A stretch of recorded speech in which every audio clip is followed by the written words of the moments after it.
మాదిరిగా విచ్చలవిడిగా మద్యాన్ని విక్రయిస్తున్న సిండికేట్ ఎక్కడో కాదు, డాక్టర్ బిఆర్ అంబేద్కర్ కోనసీమ జిల్లా ముమ్మిడివరం నియోజకవర్గం కాట్రానికోన మండలం పల్లెం గ్రామంలో విచ్చలవిడిగా మద్యాన్ని విక్రయిస్తున్న కూటమి నాయకులు.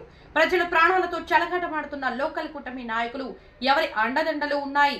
వెనకాల ప్రభుత్వంకి తెలిసే జరుగుతుందా ఈ తతంగం అంటున్నారు స్థానికులు. ప్రభుత్వంకి ఆదాయం కావాలి అంటే వేరే ఆలోచించాలి. మద్యాన్ని కూరగాయలు మాదిరిగా అమ్మి కొన్ని వందల కుటుంబాలతో ఆడుకుంటున్నారా?